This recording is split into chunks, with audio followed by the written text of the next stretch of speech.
Barreto, Campeonato Brasileiro oferecendo pra gente entretenimento de qualidade, né? E no caso do Corinthians, eu diria que o fundo do poço tinha uma mola, né? O do Santos também, quando perde por 7-1 pro Internacional, tinha uma mola ali, o time engata, né? O Santos, a gente vai falar mais pra frente, né? Com 7, tem a maior sequência invicta. E o Corinthians com esses resultados improváveis, né? Um jogo que começou difícil pro Corinthians, tomou um gol logo com 3 minutos, né? Uma jogada um Pumita de cabeça, uma jogada do ex, né? Do Piton. Depois conquista o empate com o Romero, novamente o Vasco passa à frente, outra jogada do Pumita com o Verratti, e o Romero, mais uma vez, faz 2 gols. O Romero, grande nome, né, dessas últimas rodadas do Corinthians. Até tem uma historinha para contar do Romero, vou contar já. Mas só para retomar o jogo, acho que o torcedor teve todo tipo de emoção, Barreto. Quando sai o gol com 3 minutos... Teve torcedor que desligou a televisão. Falou, eu não vou assistir isso não, vai ser outra, vai ser um outro 5-1, o Corinthians vai cair, tava com aquela sensação. O senhor, meu pai, por exemplo, foi uma dessas pessoas, desligou a televisão. Depois ele tomou confiança, ligou e assistiu os 2 gols dos meninos da base. E também tem essa coincidência, né? O Corinthians conquista aí os 2 gols do primeiro tempo com o Romero, que é a aposta do Mano Menezes. Principalmente nessa reta final, o Romero ganhou a titularidade nos últimos 8 jogos, né, com o Mano, que apostou nele, e ele tem sido fundamental, não só nos gols, mas no comportamento dele. Você dava para ver no gestual do Romero, ele cobrando o tempo todo, pilhando o time, então teve um aspecto de liderança muito importante. Aí no segundo tempo, quando o Moscardo faz o gol, que é aí o menino da base, e depois o Giovani completa, né, o que a gente poderia até chamar de goleada, esse 4-2, são 2 meninos da base, no caso do Moscardo não vinha jogando bem, e foi uma aposta do Mano também colocar ele no meio campo hoje, né, ele desfez o esquema de 3 zagueiros que absolutamente não deu certo contra o Bahia, então ficou essa vaga no meio campo que o Moscardo assumiu. E aí ele não foi tão bem, mas fez esse golaço, que foi o primeiro gol dele no profissional. E depois, aos 48 minutos, ainda teve o gol do Giovani e caberia mais, porque você viu que o Vasco, as opções... Enquanto as substituições do Mano pareciam muito conscientes, Barreto, porque depois que ele faz o 3-2, ele coloca o Bruno Mendes, aí sim ele coloca mais um zagueiro, ele coloca mais um cara no meio, né? O Matheus Araújo entra no meio. E o Vasco, por outro lado, o Ramon começa a colocar atacante, né? E o Vasco se desorganiza. Vira um festival de cruzamento. O Medel claramente não tem energia para chegar no Giovani, né, o 4º gol do Corinthians, não consegue acompanhar. Teve um lance lá, já aos 55 minutos, de toda a confusão, porque teve confusão também, né, quando o Corinthians faz 4-2, e o jogo demorou um tempo para ser retomado, né, uma parte da torcida do Vasco começa a arremessar. Eu cheguei a ver uma latinha inteira de cerveja fechada que arremessaram no campo. Tem que ver o que vai acontecer com o Vasco em termos de punição, né? Em relação a isso, falta mais um jogo, né, para o Vasco jogar em São Januário, e a gente sabe como é importante ter o apoio da torcida nesse momento. Mas foi vários momentos do jogo em que o Mano, as substituições deram tudo certo. Ele reforça o time no momento que precisa, depois coloca os meninos, coloca o Wesley e o Giovani acaba fazendo também seu primeiro gol no profissional. Então são vários detalhes aí importantes, e o Mano trata esse jogo aí para mostrar que o time tem sim fôlego. É brigador, sim. Deu susto da torcida? Deu susto da torcida. Mas brigou, competiu. Não foi um comportamento que a gente viu... Aliás, foi um comportamento bem diferente do que a gente viu contra o Bahia, jogando na Neoquímica Arena. E, curiosamente, né, Barreto, muitos dos gols do Romero fora de casa. Gol do Romero contra o Cuiabá, jogo fora de casa. Contra o Grêmio, ele foi o herói naquele jogo também, fora de casa. E mais esses 2 gols importantíssimos para o Corinthians, nessa final da parte de baixo da tabela. Então, o Corinthians chega a 47 pontos, dá uma bela de uma respirada, né? Ainda trabalha com um número alto, mas por precaução, né, Barreto? Porque hoje, com essa vitória diante do Vasco, não é só os 3 pontos que o Corinthians soma, mas são os 3 pontos que ele tira do Vasco também, né? Então, o Vasco agora chega no máximo a 48, e o Bahia, que joga hoje, se vencer os 3, chega no máximo a 50. Então, o Corinthians está numa posição bem confortável, e o Vasco agora volta a ficar bastante preocupado. O Vasco que pega Grêmio fora, né? Bragantino em casa nas 2 últimas rodadas. o quinto e o sexto colocado do Campeonato Brasileiro, que provavelmente vão estar envolvidos em algum tipo de disputa, nem que seja de pular de G6 para G4, eles vão estar buscando alguma coisa no campeonato. Parece que tem um consenso, assim, entre o... Consenso é difícil, né? Eu ia falar consenso entre os torcedores, mas torcedores são muitos. Mas parece que ficou uma impressão generalizada, assim, de que o Vasco desaba no terceiro gol. Acho que estava até melhor na partida nesse momento. O futebol é muito curioso, né? Porque a Joana está falando do Romero. Se você falasse há 2 meses que o Romero ia ser o herói de uma vitória importantíssima, talvez a vitória mais importante do ano do Corinthians, nem entrava ninguém no ia segundo acreditar. tempo, né, Luciano? Era um jogador que não se contava com ele. E do outro lado, se você falasse que, aí na minha opinião, que o Ramon Dias talvez fosse o principal responsável do lado do Vasco pela derrota, também as pessoas não acreditariam. As mexidas não foram boas, né? Eu acho que esse desabar que você comentou tem tudo a ver com as substituições que ele faz logo depois do terceiro gol. O terceiro gol sai aos 15, ele faz 2 aos 18, uma aos 24 e desmontou o meio-campo do time. Ele tirou Jair, tirou Paulinho para botar Sebastião e Rossi. E o Vasco virou... Não dava a menor pinta em momento algum ali depois do terceiro gol. Claro que podia sair o gol, podia sair virada, qualquer coisa. Mas era um jogo absolutamente controlado. O Mano reage, o Mano responde. A Joana citou a entrada do Bruno Mendes, que é diretamente ligada à entrada do Sebastião, mais um centroavante ali no Vasco. E o Vasco virou uma bagunça completa, assim, uma ausência de meio campo. O Ramon Dias até comentou na coletiva que faltou tranquilidade depois do terceiro gol. Ele foi perguntado o que faltou depois do terceiro gol. Ele disse, faltou tranquilidade, o time esteve ansioso. E aí, na minha opinião, essa ansiedade começou com o treinador, depois do gol do Moscardo, porque, como o Barreto citou aqui, o Vasco fazia um início de segundo tempo interessante. Depois de uma reta final de primeiro tempo muito ruim, os últimos 10 minutos até o segundo gol do Romero foram muito ruins do Vasco, o Vasco não conseguia passar do meio campo. O Vasco volta bem para o segundo tempo, não é um domínio amplo, longe disso, mas o Vasco volta melhor que o Corinthians, toma o gol, um erro de saída de bola do Puma, ali que podia ter passado para o Jair do lado dele, ele tenta esticar a bola no Fábio Santos. Eu vi até uma análise do Mansur ontem interessante no Troca de Passes, sobre o espaço na frente da área do Vasco. O Renato recebe com muito espaço, o Moscardo também. Mas era um jogo ali que você tinha meia hora, depois dos que você é o Vasco, né? Depois do gol do Moscardo, aos 15 minutos, você tinha meia hora mais acréscimos. Seriam quase 40 minutos de jogo. E o Ramon se desesperou e aí o Vasco desabou, como você falou. Meia hora virou meio minuto nessa altura do campeonato. Eu queria tudo muito tenso. Eu queria fazer uma intervenção aqui. É o seguinte. Na verdade, o Ramon, ele falhou, sim, na escalação. Mas ele... Essa leitura de que ele falhou nas mexidas, eu não concordo muito, não. Eu vou explicar por quê. O Vasco entrou para jogar, o Vasco que foi desfalcado pelo Daronco no último jogo, que tirou Maicon, Léo Pelé, Robson Bambu e Marlon Gomes. E aqui não vou fazer juízo de valor da qualidade desses jogadores aqui, mas não é isso. É que no elenco do Vasco, você tirar 4 jogadores, você está desfalcando o banco, na verdade. Então, a formação que ele entrou em campo, com o Medel, com o Payet, com o próprio Puma, com o Jair, é uma formação com muitos jogadores que já não tem mais a vitalidade, o viço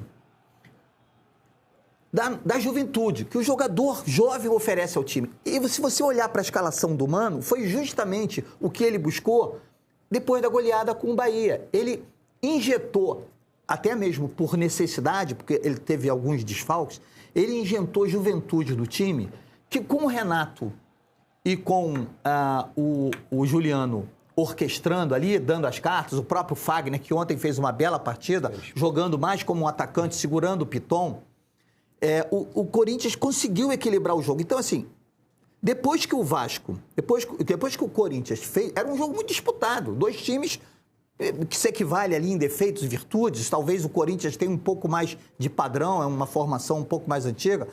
Mas depois que o Corinthians fez o terceiro gol, o Corinthians já fez o terceiro gol, porque o espaço que se abriu no meio-campo do Vasco é um espaço porque os jogadores já não estavam mais aguentando percorrer. O Paulinho já não estava mais aguentando, o Jair já não estava mais aguentando, o Payet, principalmente, que já tem 36 anos, enfim, ele precisava fazer alguma coisa. E ele não tinha no banco, talvez, o meu erro, o Medel na minha avaliação... não conseguia terminar o jogo, né, o Medel está lesionado desde o jogo do Atlético. A minha avaliação é... ele poderia ter colocado o Praxedes. Eu não entendi por que o Praxedes está jogando bem. Tá, mas aí não é na substituição, aí é no início. Ele errou de novo. O Payet fez uma boa partida contra o Flamengo, ele botou o Payet contra o Internacional, o Vasco perdeu o jogo com o Payet entrando do início, porque não sustenta. O meio-campo não sustenta a pegada. E o Vasco é um time que, como é que o Vasco chegou até aqui? Jogando fechadinho, se defendendo, entrincheirado. Aliás, o Mano tinha falado isso na vitória contra o Cuiabá, que era a necessidade do Corinthians. Ele falava, é hora de jogar fechadinho, atrás, buscar o ponto a ponto, ir avançando. Então, essa era a estratégia do Vasco. Ontem, o Vasco, ele viveu momentos distintos na partida em que ele não sabia se ele atacava ou se ele defendia. Então, ele fazia o gol, recuava. Aí dava a bola para o Corinthians, deixava o Corinthians jogar, o Corinthians empatava. O Medel fala isso, recuava. né, Gilmar? Com um palavrão, que nós não vamos repetir, que nós temos classe, mas ele fala exatamente isso que você está falando. Que recuava quando fazia o gol. E sem necessidade. Assim, o Vasco não tinha ali uma certeza do que queria no jogo. Ah, não, nós temos o Payet, nós temos que criar. Então, assim, eu acho que a substituição dele, quando ele botou o Payet, o Seba e o Rossi, a intenção dele era colocar mais opções para que o Payet buscasse o ataque. Porque o Vasco é um time monocórdico. A jogada do Vasco cruza na área que o gigante vai lá e confere. Então, esse é o jogador do Vasco. Você falou que a gente discorda das substituições, eu discordo do teu ponto da escalação, porque eu gostei da escalação do Vasco, porque o Corinthians, você falou que injetou mais dinâmica. No fim das contas, se você olhar ali do meio para frente em relação ao jogo contra o Bahia, a única mudança é o Moscardo no Bidu, que foi aquela coisa que o Mano próprio admitiu que deu errado, botar o Bidu ali na frente. O resto do time é um time de pouca dinâmica do meio para frente do Corinthians, time titular. Então, essa reta final do primeiro tempo, por exemplo, o próprio gol, o primeiro gol que não sai na reta final, o primeiro gol do Corinthians, o Juliano recebe com muito espaço. Isso estava acontecendo muito. Você citou o Fagner. O Juliano e o Fagner estavam recebendo com muito espaço naquele primeiro tempo, principalmente pelo lado direito. E o Juliano ia muito para o meio também, que é onde ele recebe para o primeiro gol do Corinthians. Na reta final do primeiro tempo, o Corinthians, que é um time de pouca dinâmica, o time titular, o time reserva, os caras que entraram completamente diferentes. Mas é um time de pouca intensidade. E aí, era o jogo que o Corinthians queria, que era, eu vou tocar a bola, o Corinthians encurralou. Eu fui rever a íntegra ontem, dos 33 aos 40, o Vasco faz o segundo gol aos 24. Aos 33 tem uma finalização do Verratti, que é até um cruzamento da direita que lembra um pouco o segundo gol, e ele é uma finalização para fora. Dos 33, que é essa finalização, até os 44, que é o gol, o Vasco passa do meio campo 2 vezes. O Corinthians encurralou o Vasco nesses 11 minutos anteriores ao segundo gol. Pois é, mas só, Jantinho, encurralou, perfeito. Só que encurralou com a posse de bola. Também não criou nada. Perfeito, mas ficou tocando a bola, ali procurando o espaço com paciência. Exatamente, para mim, os 10 minutos finais do primeiro tempo do Corinthians são o modelo que o Vasco devia buscar depois do terceiro gol. Entende? E aí, por isso que eu discordo das substituições, que você despovoou o meio. O meio ficou vazio. O meio ficou Zé Gabriel. E o Payet, que você pode considerar um segundo meio, mas assim, o Vasco tinha um jogador e meio no meio de campo. É verdade, mas só que não tinha... vazio. Só que esse vazio já existia. Quando o Vasco toma o terceiro gol, se você pegar a jogada completa, o Renato Augusto, ele recebe a bola completamente livre. É um erro de saída, mas assim, já existia, eu acho que ele piorou. Os jogadores estavam cansados. A opção dele ali, eu não aprovo, eu não acho que ele tenha acertado. Mas o Vasco não perdeu por conta disso. Contanto que o Vasco produziu jogadas ofensivas, teve um pênalti. Cruzamentos, teve um que é a tônica do Vasco. Que é a tônica do Vasco. Seja com qualquer formação. Jogou, não foi assim. Quando o Vasco tomou 1-1, o Vasco fez bons minutos ali. E até o início do segundo tempo do Vasco foi bom. Porque tinha gás, Luciano. Aí quando o Vasco perde o gás... Mas repõe o gás do meio de campo. Bota o Praxedes, bota o Matheus Carvalho, entendeu? Em vez de botar o Rossi é um jogador para você sair no contra-ataque. Você está sendo Era atacado, o que ele queria fazer se tivesse 2-2. Ele falou isso na coletiva. Se o time conseguisse manter o 2-2 até o final do primeiro tempo, ele começaria a aproveitar o Rossi para jogar no contra-ataque.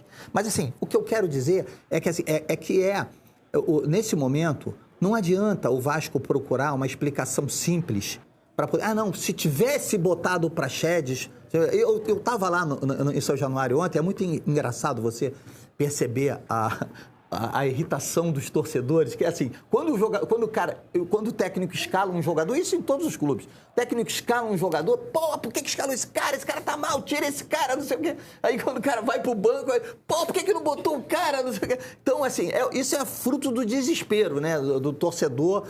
E quando você não tem um time padrão. O Vasco não tem um time padrão ainda. O Vasco está tentando montar um time padrão no segundo turno, e é por isso que o Ramon fala aí na coletiva que era uma missão muito difícil, porque é você montar um time durante a competição e ainda por cima tirar uma diferença. O Vasco tinha 6 pontos para sair do rebaixamento quando o Ramon entrou. Então, assim, é muito complicado realmente essa formação, essa coisa. Porque, assim, aí, Marcelo, entra um outro conceito do futebol, que é um negócio fantástico. Alguém falou isso com relação ao Botafogo. Eu não sei se foi o Thiago Nunes. Uma bola muda tudo. Porque se o árbitro ontem marca o pênalti que o Vasco reclama, que a bola realmente tocou na mão do jogador, essa regra absurda, né? Mas que o Vasco foi punido por essa mesma regra no pênalti do Rossi. Assim, se o árbitro marca aquele pênalti ali, eu não tenho dúvidas de que o Corinthians ia falar assim, esse ponto aqui tá bom pra gente. Entendeu? E ia fazer o que fez durante o segundo tempo todo, depois que fez o terceiro gol. Mas aí tem outra característica do futebol, né? Estava observando aqui o debate de vocês e pensando num dos segredos do sucesso do futebol, né? Esse é o lance, esportes, ó. Aí, PC Oliveira... completamente involuntário. Mas os árbitros marcam pênalti. E mas não o foi no PC Oliveira... cotovelo? Eu fiquei na dúvida, assim. Mas o VAR nem chama, né? Você vê que a gente mal viu o replay desse lance. Cotovelo também é... Foi no cotovelo. Também é pênalti. A avaliação do PC Oliveira, que ontem não participou do troca de passe, mas... Mandou uma mensagem. A nosso pedido mandou uma mensagem, é de que é uma ação defensiva. E a posição é antinatural. Então, são as duas expressões-chave. Deveria ter sido marcado pênalti. Que é pênalti. Na avaliação dele, sim, pênalti. Mas é o que o Gilmar está dizendo, né? Alguns dos segredos do futebol é um lance mudar tudo, né? A questão do lance não marcado. Em outros esportes, o lance não marcado ele meio que se dilui, né? É difícil no basquete ou no vôlei, por exemplo. Vamos pegar aqui basquete e vôlei, 2 esportes coletivos muito populares, né? Que você se fixe num lance que mudou o jogo todo. Porque é verdade. Vai rodar, vai se diluir, vai sumir. No futebol, um lance como esse aí a gente pode ter como definitivo. O basquete, né? Até aquela cesta de 3 que bate no ar e não entra, que pode mudar o jogo. A marcação do árbitro na final olímpica de Munique 72, que parou o cronômetro, mandou voltar o jogo. Os americanos não quiseram receber a medalha de prata que perderam para a União Soviética. Mas é campeonato de 2009, né? Isso aí a gente tem todo jogo. Que confirma a regra. Mas outra característica que eu acho... E que às vezes os treinadores têm dificuldade de entender e se irritam muito nas entrevistas coletivas com isso. É a capacidade de pensar que poderia ter sido de outra forma, né? É muito difícil também no basquete e no vôlei você pensar que outra formação inicial teria mudado o jogo. Né? Claramente. Os times de vôlei, por exemplo, eles são praticamente iguais. Tem ali uma inversão do 5-1 que você pode fazer, mas ela é circunstancial. Você pode achar que um jogador está melhor do que o outro, mas assim... É muito difícil o torcedor dizer assim, não, tem que entrar com outra formação, porque inclusive para enfrentar aquele outro time é melhor assim, né? Isso no basquete também é difícil de acontecer, aquele 5 inicial entra e também roda muito, né? No basquete tem muita substituição, então é outra coisa que dilui. No futebol você pensa assim, mas se o Praxedes tivesse começado, poderia ter sido diferente, e realmente poderia. Agora, como seria, né? É aquela brincadeira que eu faço aqui da defesa do multiverso, né? Que seria legal a gente ter universos paralelos para observar como é que foi. Naquele outro universo lá começou o Praxedes, né? O Ramon Dias não fez as mudanças que ele fez. Põe na tela 5, põe na tela 5. Isso, né? Muda aí o controle e a gente vê. Mas eu acho que o fascínio do futebol está muito nisso, na capacidade que a gente tem de imaginar que poderia ter sido diferente. E às vezes os treinadores ficam muito magoados com isso. Né? Claro. Porque vocês da imprensa levam esses questionamentos em forma de pergunta para a entrevista coletiva. O Mano e o Ramon têm desafios semelhantes, até certo ponto, que são o encaixe do Payet e do Renato Augusto, que te entregam um pouco sem a bola. Eu acho que o Renato entrega mais que o Payet sem a bola. E com a bola, eles são os principais jogadores do time. E aí o Gilmar citou isso. Eu acho que o Ramon termina o campeonato sem conseguir o melhor encaixe para o país. E talvez o melhor encaixe seja do lado dele no banco de reservas, tá? Não descarto isso. Entrando no segundo tempo, talvez. Não descarto isso, não. O Vasco vai terminar o campeonato, seja rebaixado ou não. sem saber, se o Payet é titular ou não, e 2, sendo titular, onde ele deve jogar. Porque ele já jogou centralizado, já jogou de segundo atacante, já jogou pela esquerda. O Vasco, o Mano conseguiu resolver melhor essa questão, que era uma questão chave, num time envelhecido como é o time titular do Corinthians. Ele até brincou ontem, vocês falam aí de INSS. Mas deixa eu só fazer uma parte. O Mano fala isso, já falou mais de uma vez. Duas coisas que ele fala. Assim, ele sempre enaltece o trabalho do Vanderlei. Isso. Ele já encontrou um formato, ele já encontrou alternativas ao formato que foram construídas pelo Vanderlei, que se embolou porque o Corinthians disputava 3 competições e ele teve que formar um time alternativo para jogar uma delas. E a outra coisa, o Renato Augusto, ele joga no Corinthians de olhos fechados, porque ele conhece o Corinthians. Né? Se você tirar o Renato Augusto e tentar que o Renato Augusto tenha o mesmo desempenho num outro grande time, ainda que ele tenha excelentes jogadores ao lado dele, ele já vai encontrar A comparação aí é se ele fosse para o Olympique de Marseille. É isso. O Renato Augusto é impressionante como ele se encaixa. Chega a me arrepiar, te juro. Porque, assim, é engraçado. A maneira como ele se comporta dentro de campo, ele joga o jogo todo. Ontem, quando terminou o jogo, eu falei, rapaz, o Renato Augusto terminou o jogo inteiro, ele jogou o jogo inteiro. E o jogo... Não, ele saiu. Saiu no finalzinho, né? Saiu... Quando o Corinthians faz o terceiro gol, o Mano, e eu comentei isso com quem estava vendo o jogo comigo, ele vai começar a botar os garotos agora. E foi Ele sai com exatamente 27 isso. minutos do segundo tempo. 27. E teve essa mudança que foi a do Bruno Mendes, que foi ali claramente causada pela entrada de mais um centroavante. Ele entregou o Renato Augusto, ele entregou o serviço. Ele só sai quando o Corinthians está vencendo, né? Foi depois do gol do Moscardo. Que precisou de mudança de comportamento. Não, que daí o Mano reforça, bota o Matheus ali no lugar dele no meio campo e bota um zagueiro a mais, o Bruno Mendes. Essa foi a vou botar primeira gente pra correr, substituição. foi o raciocínio do Mano, né, João? Vou me reforçar, vou primeiro reforçar, aí depois a última substituição, a última que ele faz lá para a casa dos 30 minutos, que ele coloca o Giovani e o Wesley, que é para dar sangue novo. E super funcionou, porque o último gol, inclusive do Giovani, é que eu falei. O Medel não tem perna para acompanhar e o Ramon já tinha feito todas as alterações. Então deu dó de ver o Medel nos últimos instantes do jogo, porque ele não tinha mais fôlego. E esse gol, por exemplo, ninguém conseguiu acompanhar. Então, teve mais essa substituição que foi também pensada pelo Mano e deu certo, que culminou no último gol.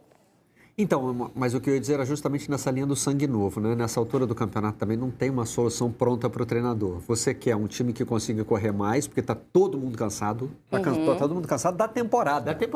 O Vasco fez 3 jogos aí nesses últimos 8 dias. Isso. E os jogos têm uma carga emocional que pesa mais a perna ainda, né? É isso que você quer ou você quer a experiência? Você quer o cara que sabe jogar um jogo pesado, porque todo jogo hoje... Essa era uma crítica ao próprio Vasco no primeiro turno, que era o Vasco tem um banco sub-20. Essa é uma crítica ao elenco do Palmeiras. Pô, o Abel só tem sub-20 no banco. Isso acontece muito. Mas ontem, esses garotos que entraram no segundo tempo foram fundamentais. O Moscardo foi fundamental porque fez o terceiro gol titular. E os garotos que entraram no segundo tempo foram fundamentais. E aí, na minha opinião, junto com as substituições do Ramon, para o Corinthians controlar, cara. O Corinthians... Claro que o Vasco ficou com a bola quase o tempo inteiro depois do terceiro gol. Mas o Corinthians correu poucos riscos, na minha opinião. Bom, e vocês já citaram aqui, né, decisões de treinadores, está na hora de ouvi-los. Vamos com o Mano Menezes e Ramon Dias. A gente teve um acidente no nosso último jogo em casa, um acidente grave, grande, né? Mas hoje a gente comprovou que foi um acidente. Essa resposta que o time deu dentro de campo é que comprovou isso. Não foi só uma vitória magra. O time produziu, o time teve comportamento, o time teve determinação, como a gente precisa ter em jogos decisivos como esse que nós estamos jogando. El fútbol cambia muy rápido. Pensás que este partido no lo podés ganar y el equipo se levanta con ese espíritu con el que tenemos. Entonces puede pasar de todo. Hasta el equipo que tiene 2 puntos pierde los 2 partidos seguidos y vos conseguís los puntos y te podés salvar. Pero lo que le dije a los jugadores y le dije que yo estaba orgulloso de lo que estaban haciendo y que tenemos que tener dignidad y pelear hasta el final, como corresponde. Tenemos que pelear hasta el final. Y yo estoy convencido que Vasco no va a bajar. Todos dirán, bueno, el fútbol tiene esta cosa, si no tenés ese optimismo, esa transmisión de positivo, se terminó. Pero quedan 6 puntos en disputa y los otros equipos tienen que jugar. Tenemos que esperar. O Noval Barrar já foi mais enfático, né? O anterior foi com batida na mesa, foi garantia. Agora já passou para o lado da crença. Estou convencido de que Noval Barrar. Porque, na verdade, eu acho que o discurso dele está muito em cima dos acontecimentos improváveis, né, digamos assim, que acabaram nessa reta final aí. Por exemplo, a vitória do Bahia, que fosse por 1-0 dentro de Itaquera, era improvável. Cruzeiro e Fortaleza. A virada do Santos, né? A virada do Santos com o próprio empate no último minuto no jogo com o Botafogo era A virada sobre o Flamengo também? Era algo improvável. A virada é sobre o Flamengo. Opa, a virada é sobre o Flamengo. Então, assim, eu acho que eu tenho, nesse momento aí, eu fiquei com uma certa pena, assim, do Ramon, dessa cobrança, porque futebol, aquilo que eu falo, Marcelo, você não pode assumir compromisso com aquele negócio de previsão de resultados, né? Eu me lembro que na última participação aqui, Marcelo, não me lembro qual era o jogo no dia 15. A gente tinha um jogo, eu falei, olha, é futebol, tudo pode acontecer. Eu não me lembro agora qual foi o jogo. E aconteceu, eu falei assim, pô, Marcelo deve estar querendo me estrangular por 15 de novembro? 15 de novembro. Data FIFA. Na data FIFA. O Brasil e Colômbia esse dia, que o Brasil perdeu. Já estou no dia 12 de novembro. Não teve um jogo dessa parada? Não, aí depois... Então foi no anterior, não me lembro agora. Mas, enfim, e ele está tentando manter aí um discurso de vamos lá, né? Vamos ver o que vai acontecer nos outros jogos. Mas ele não tem muita opção, né? Ele precisa manter, né? Se ele não acreditar, imagina os outros. Imagina, é isso. É assim como eu me coloquei no lugar do Mano, depois do jogo do Corinthians em Itaquera, a vontade que tem é chegar assim e falar assim, gente, vou dizer o quê aqui? Vou dizer o quê? Deu tudo errado. Deu tudo errado. Aí como é que ele sintetizou? A culpa é minha. Resta ao Vasco agora a vitória improvável, ou pelo menos um ponto improvável contra o Grêmio, fora que foram os resultados improváveis que os concorrentes conseguiram. O Corinthians conseguiu a vitória com 1 a menos. Exatamente. O Corinthians contra o Grêmio, 1 a menos. O Cruzeiro contra o Fortaleza fora. O Cruzeiro e Goiás não é improvável, mas pela forma como foi os 50 do segundo tempo ali, foi um baque para todo mundo que está concorrendo com o Cruzeiro. O Santos contra o Flamengo, o Bahia contra o Corinthians contra o Grêmio. Todos eles nessa reta final conseguiram vitórias improváveis fora de casa. O Vasco empatou com o Cruzeiro, empatou com o Atlético Paranaense. Na teoria eram bons resultados, mas agora o Vasco vai precisar muito provavelmente de uma vitória, talvez com 4 pontos, se salve, dependendo do Bahia, principalmente, do Cruzeiro, mas é difícil. Tudo indica que o Vasco vai precisar ganhar essas 2 partidas para se salvar do rebaixamento. Já o Mano aproveitou o momento para dizer, olha, o que aconteceu na última rodada foi um acidente e era isso que a gente queria mostrar hoje. Foi parecido com o que o Marcelo Fernandes fez depois do 7-1. Ele falou, gente, é tão bizarro esse negócio que vamos esquecer o que aconteceu? Deixa para trás, né? Vamos, vira a página rápido, porque foi muito bizarro, né? Eu acho que foi um pouco parecido o comportamento do Mano. Aí eu estou falando do Romero, que foi uma aposta do Mano, né? O Romero tem sido responsável por esses gols tão importantes para o Corinthians na reta final. É a segunda passagem do Romero, né? Pelo Corinthians. Ele sabe o que é ser campeão para o Corinthians, ele entende o espírito do Corinthians, né? Então ele tem um respeito da torcida também. E lá atrás, quando ele foi bicampeão brasileiro e bicampeão paulista, né? 2015, 2018, ele era um menino, né? Tímido, tinha outro corte de cabelo, inclusive, né? Ele era né? Muito jovem, calado, muito diferente do Romero, que a gente tem visto agora e que é essa aposta do Mano, quando ele fala, precisa de um cara mais cascudo e que tem esse DNA de Corinthians campeão. E isso o Romero tem, como o Renato Augusto também tem, enfim, outros jogadores, Fábio Santos, mas no ataque do Corinthians, que tem sido uma dificuldade danada, principalmente depois de ter perdido o Roger Guedes, que é a sua referência, e o Yuri Alberto nem sempre corresponde, né? Ele pegou essa responsabilidade e nos últimos jogos tem feito gols importantes. Aí eu vou contar minha historinha. O Mano é quase meu vizinho, Barreto, né? E ele vai cortar o cabelo num salão que é na frente da casa dele, que o meu marido também vai. E aí, os barbeiros do salão são corintianos e estavam lá no ouvido do Mano. Mano, o Romero não dá. Isso antes do jogo contra o Atlético Mineiro. Não dá, você tem que tirar o Romero. E o Mano calado. Falou, vamos ver, vocês estão sendo precipitados, né? O Mano vai bastante no barbeiro, né? Não sei exatamente qual o cabelo que ele corta, mas enfim, ele vai com muita frequência nesse barbeiro. Tem que dar uma paradinha. Dá uma paradinha na barba e tal. E aí ele ouviu isso. Aí 2 semanas depois, o Romero foi decisivo em 2 partidas consecutivas, incluindo aquele jogo improvável com 1 a menos contra o Grêmio.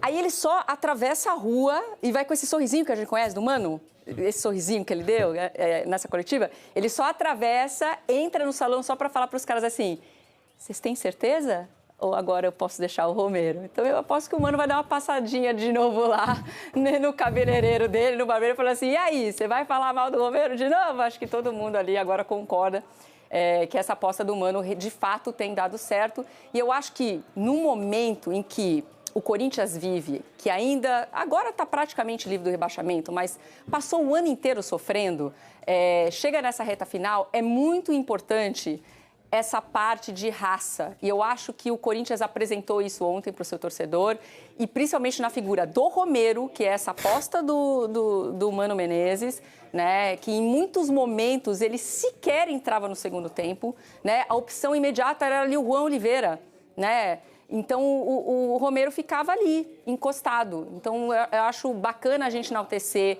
esse ponto do Mano de apostar no Romero e o Romero corresponder e com gols, com atitude, vibrando com o time. Então, tá funcionando e tá fazendo o Corinthians respirar aliviado. Lembrando que o Romero, Barreto, ele foi o anúncio do Corinthians de reforço para 2023, ele chegou de graça para o Corinthians, muita gente questionou, poxa, Romero, né? Não foi uma contratação badalada, ele chegou de graça, ele tem mais 1 ano de contrato, né? Ele chegou, ele estava no México, então acho que hoje o torcedor vendo a trajetória, a história que o Romero carrega dentro do Corinthians, se Daniel é campeão e o comportamento dele nessas últimas rodadas, ele realmente tem carregado o Corinthians nas costas.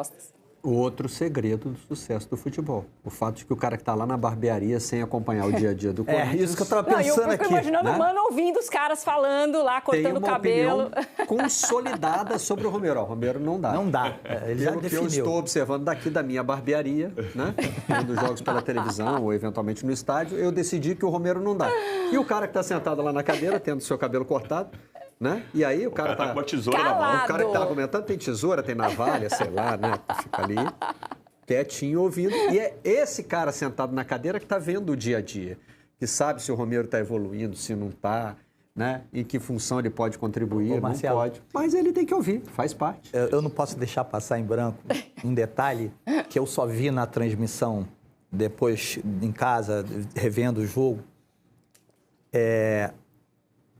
Quem era o nosso repórter que estava cobrindo ontem no campo? Você lembra, Joana? Enfim. Era o Bruno Cortes, né? Era o Bruno Cortes. o Exatamente, Bruno. o Bruno Cortes e Lívia Laranjeira. O Bruno estava ali colado ao Mano, numa das substituições, depois que o Corinthians fez o 3º gol e que o Vasco estava tentando esboçar ali uma pressão, reação, o Mano se irrita, se eu não me engano, com o próprio Renato Augusto, eu não sei o que era, que ele pedia para o jogador cair, porque ele ia substituir o jogador. Cai aí, esfria o jogo, cai. Aí o jogador não caía. Aí depois, em um certo momento, caiu. Aí ele falou, porra, será que até isso eu tenho que ensinar? Vou ter que te derrubar? Vou ter que te derrubar. Até isso eu tenho que ensinar? Bom, temos aqui, infelizmente, para fechar, temos aqui cenas de confusão. Lembrando, né, que o Vasco já teve perda de mando nessa rodada, perda de mando seríssima por causa de problemas de violência, né? Isso aí, enfim, esse empurra-empurra aí, essa briga começou depois que uma lata de cerveja... no momento do 4º gol, né? Foi arremessada no banco do Corinthians, né? E é uma lata fechada. Tem uma diferença, né? Não é uma informação aleatória. Uma lata fechada tem mais peso, Imagina o estrago, né? se acerta em alguém, né? Pode machucar alguém. E aí os jogadores no banco do Corinthians ficaram revoltados. E houve ali uma... Agora é o seguinte, vamos analisar a logística, né? É estranho, porque você vai a um jogo de futebol, a não ser os ambulantes, ninguém tem cerveja, ninguém tem lata de cerveja. Lata, porque, né? ninguém tem lata, porque você vai no bar, você compra, eles abrem e põe no copo. O bar é no anel e ali ele é obrigado a esvaziar a ou cerveja então dentro do copo. ou então nos ambulantes que rodam o anel da arquibancada e com aquela, coitados, com aquela caixas de aqueles isopores, né? E você, quando vai consumir alguma coisa, um refrigerante, uma cerveja, ele é obrigado a abrir, botar no copo e ele fica com a lata, né? Então é estranho isso. Mas eu vou te falar com sinceridade, Marcelo, depois do que o STJD fez ontem, liberando o estádio do Cruzeiro para ter jogo, depois de ter punido, então acho que isso aí... O Flamengo também não pagou só multa depois daqueles objetos atirados em campo no Mané Garrincha? É que a comparação ficou muito esquisita para o STJD, né? O Vasco e o Santos perderam 4 mandos cada um jogou 4 vezes com portões fechados. E o Cruzeiro, que os torcedores queriam bater nos jogadores... Invadiram o campo, interromperam o jogo, acabaram com o espetáculo. É a mesma coisa que eu falo do árbitro, né? Mano, tem momentos do jogo em que o árbitro... Não, em todos os momentos o árbitro tem que aplicar a regra. Do primeiro ao 90º minuto, passando para os seguintes, que ele dá de acréscimo, né? Eu não sei de onde a gente inventou esse conceito, que tem momentos do jogo em que a regra precisa ser mais ou menos aplicada. Tá tudo bem, né? Da mesma forma, parece que o STJD está dizendo assim, não, começo do campeonato a gente pune com severidade porque dá tempo. Agora, não, reta final, está tudo muito confuso, né? Vamos... Enfim, e já teve, né? Claro, né? Já entrou em campo na reta final do Campeonato Brasileiro a célebre figura jurídica do efeito suspensivo. Essa, né? Essa aí não passa um campeonato sem que ela participe. Joana de Assis, obrigado. Você volta no próximo bloco. Obrigado por essa participação.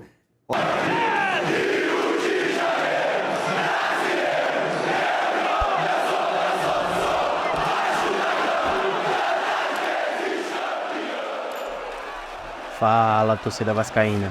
No canal 1998 Vasco Notícias, a paixão pelo Vasco é o que nos move. Se você ainda não faz parte do nosso canal, chegou a hora. Deixa o like, se inscreve no canal e ative o sininho para não perder nenhuma notificação de novos vídeos. Vamos fazer esse canal crescer ainda mais. Obrigado e saudações vascaínas.